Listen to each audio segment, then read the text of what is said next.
उत्तर प्रदेश की 9 विधानसभा सीटों पर जब उपचुनाव का ऐलान हुआ तो बहुजन समाज पार्टी की मुखिया मायावती ने भी उपचुनाव लड़ने की घोषणा करके सबको हैरत में डाल दिया। हैरत में इसलिए डाल दिया क्योंकि बहुजन समाज पार्टी उपचुनाव से दूर रहती है। तब राजनीतिक हलकों में यह चर्चा थी कि कहीं ना कहीं 2022 के अपने खराब प्रदर्शन, 2024 के लोकसभा चुनाव में अपने खराब प्रदर्शन को सुधारने के लिए बहुजन समाज पार्टी चुनावी मैदान में आई है, यानी उपचुनाव लड़ेगी। मायावती ने 9 विधानसभा सीटों पर अपने प्रत्याशी उतारे, लेकिन खुद चुनाव प्रचार से दूर रही। उनके भतीजे आकाश आनंद चुनाव प्रचार से दूर रहे। यहां तक कि बहुजन समाज पार्टी के तमाम बड़े नेता चुनाव प्रचार से दूर रहे। नतीजा रहा कि 2022 के विधानसभा चुनाव के मुकाबले बहुजन समाज पार्टी का प्रदर्शन निराशाजनक रहा। और सबसे बड़ी बात यह कि बहुजन समाज पार्टी ने जिन पर 2022 में दांव लगाया था, 8 को तो उन्हीं को रिपीट किया।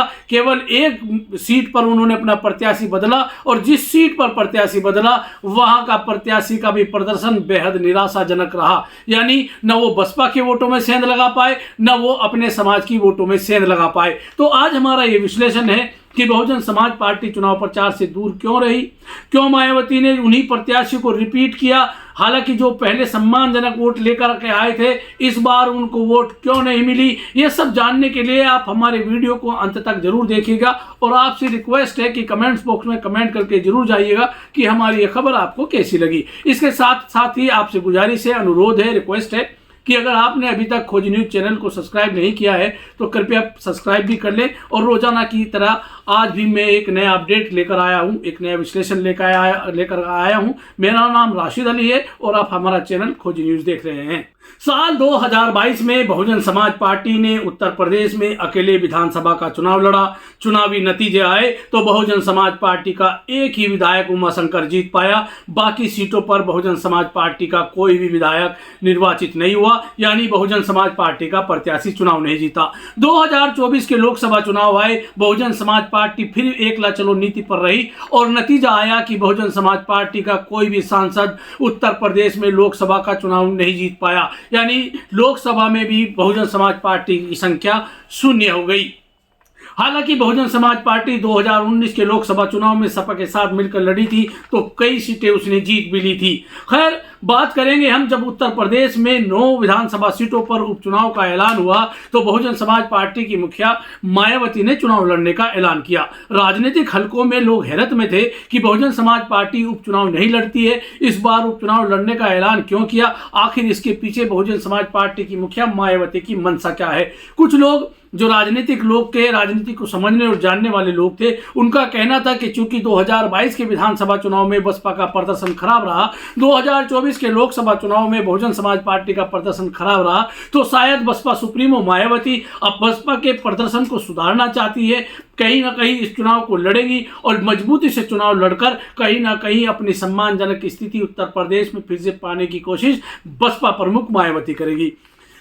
मायावती ने 9 विधानसभा सीटों पर प्रत्याशी उतारे। हालांकि बहुजन समाज पार्टी ने 8 उन्हीं प्रत्याशियों को रिपीट किया, 8 विधानसभा सीट पर जिनको उसने 2022 में लड़ाया था और 2022 के उस विधानसभा चुनाव में उन्होंने सम्मानजनक वोट भी पाई थी। केवल मीरापुर विधानसभा, जो मुजफ्फरनगर जिले की मीरापुर विधानसभा सीट थी, उस पर बहुजन समाज पार्टी ने अपना प्रत्याशी बदला। 2022 में मौलाना सालिम को चुनाव लड़ाया था और 2024 के उपचुनाव में उन्होंने शाहनजर पर दांव लगाया। तो सबसे पहले हम शाहनजर की ही बात करेंगे। मीरापुर विधानसभा सीट पर बहुजन समाज पार्टी ने शाहनजर पर दांव लगाया। बसपा को उम्मीद थी कि जो झोझा समाज है, जो उनका समाज है, उनकी एक बहुत बड़ी तादाद उस विधानसभा सीट पर है और दलित समीकरण कहीं ना कहीं बहुजन समाज पार्टी के दिमाग में यह भी था कि 2012 के विधानसभा चुनाव में इसी समीकरण पर, इसी जातीय समीकरण पर मौलाना सालिम बसपा के विधायक बन गए थे।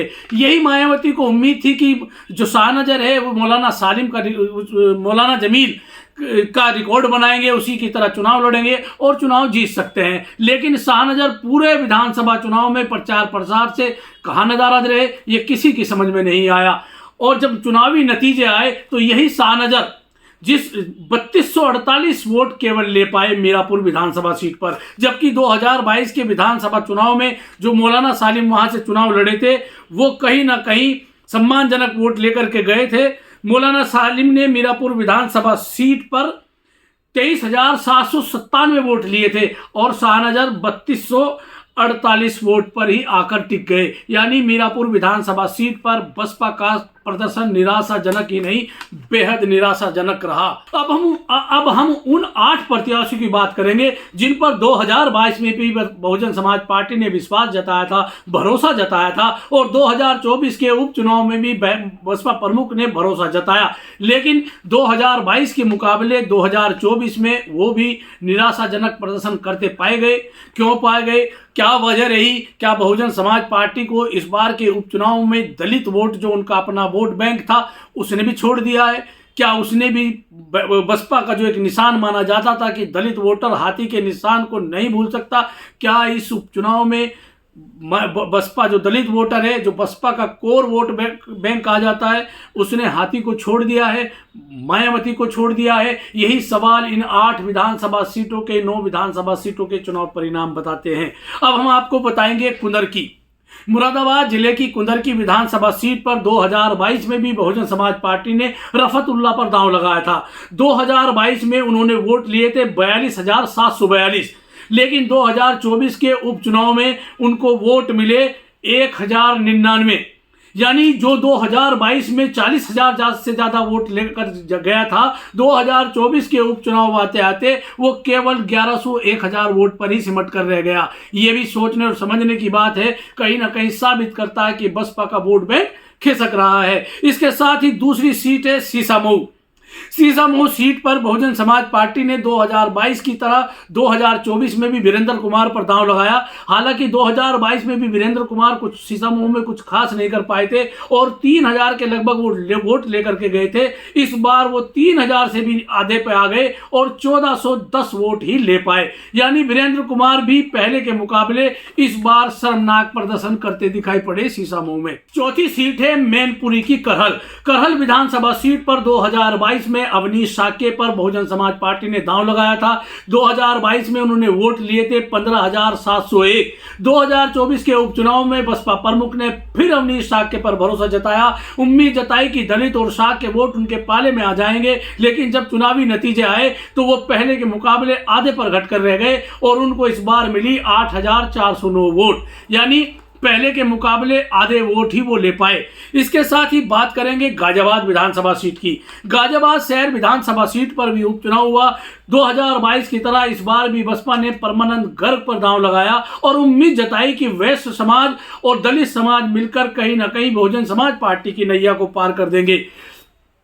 लेकिन 2024 के उपचुनाव में जब नतीजा आया तो परमानंद गर्ग भी 32,691 उनको 2022 में मिले थे और इस बार वो रह गए 10,736 वोट पर। यानी वो आधे से भी ज्यादा, तो 1/3 वोट पर ही 2022 के मुकाबले सिमट गए। यानी कहीं ना कहीं वहां भी दलित समाज ने बहुजन समाज पार्टी से किनारा किया। इसके साथ ही बात करेंगे खैर अलीगढ़ की खैर सुरक्षित विधानसभा सीट की। खैर सीट पर 2022 में भी बसपा ने पहल सिंह को लड़ाया। 2024 के उपचुनाव में भी बसपा ने पहल सिंह को लड़ाया। 2022 के विधानसभा चुनाव में पहल सिंह को मिले 65,302 वोट और 2024 के उपचुनाव में उन्हें मिले कुल 13,365 वोट। यानी 65,000 से 13,000 पर पहल सिंह आकर टिक गए। यानी यहां भी कहीं ना कहीं बहुजन समाज पार्टी का vote bank Bahujan Samaj party से अलग जाता हुआ दिखाई पड़ा। इसके साथ ही बात करेंगे प्रयागराज की फूलपुर विधानसभा की। फूलपुर विधानसभा सीट पर 2022 में भी बसपा ने वीरेंद्र कुमार सिंह पर दांव लगाया था। तब उन्हें वोट मिले थे 3,336 वोट और 2024 में जब उन पर बसपा ने उपचुनाव में दांव लगाया, पूरे जोर शोर उन्होंने लगाए, लेकिन यहां भी बसपा का वोट बैंक घटा और उन्हें मिले 20,342 वोट। यानी फूलपुर में भी कहीं ना कहीं बहुजन समाज पार्टी कमजोर हुई और लगातार उसका प्रदर्शन निराशाजनक होता चला गया। अब बात करेंगे मझवा विधानसभा सीट की। मझवा पर भी 2022 की तरह बहुजन समाज पार्टी ने दीपक तिवारी पर दांव लगाया। दीपक तिवारी 2022 के विधानसभा चुनाव में 52,990 वोट लेकर के गए थे। लेकिन 2024 के विधानसभा चुनाव में ऐसा क्या हुआ कि दीपक तिवारी का वोट बैंक घट गया और वो 34,927 वोट पर आकर टिक गए। इसके साथ ही आखिरी विधानसभा सीट जो 9वीं विधानसभा सीट है उसका नाम है अंबेडकर नगर की कटेरी विधानसभा सीट पर अमित वर्मा पर 2022 की तरह 2024 के उपचुनाव में भी मायावती ने दांव लगाया, उन्हें अपना प्रत्याशी घोषित किया। 2022 में उन्हें 58,482 वोट मिले थे और 2024 के उपचुनाव में उन्हें 41,647 वोट ही मिल पाए, यानी यहां भी बसपा का प्रदर्शन निराशाजनक रहा। सवाल राजनीतिक हलकों में यह भी है कि जब बहुजन समाज पार्टी की मुखिया मायावती ने चुनाव लड़ने का ऐलान किया था, प्रत्याशी को भी जहां तक था उनको रिपीट किया था, फिर वो चुनाव प्रचार से क्यों दूर रही? पूरे उपचुनाव के प्रचार प्रसार के दौरान बसपा प्रमुख मायावती नदारद रही, उनके भतीजे आकाश आनंद गायब रहे। बहुजन समाज पार्टी के बड़े बड़े नेता चुनाव प्रचार में कहीं दिखाई नहीं पड़े। तो आखिर अब लोग जब चुनावी नतीजे आए हैं और बसपा का प्रदर्शन 2022 के मुकाबले 2024 के विधानसभा चुनाव में कमजोर रहा, तो राजनीतिक हलकों में सवाल उठ रहे हैं कि बहुजन समाज पार्टी की मुखिया ने आखिर चुनाव लड़ने का ऐलान क्यों किया था? अगर ऐलान किया था तो वो चुनाव प्रचार से दूर क्यों रही? राजनीतिक हलकों में ये सवाल अभी तैर रहे हैं, अभी किसी के पास इसका जवाब नहीं है। लेकिन एक जवाब बहुजन समाज पार्टी की मुखिया मायावती का निकल करके आया है कि बसपा अब कभी उपचुनाव नहीं लड़ेगी।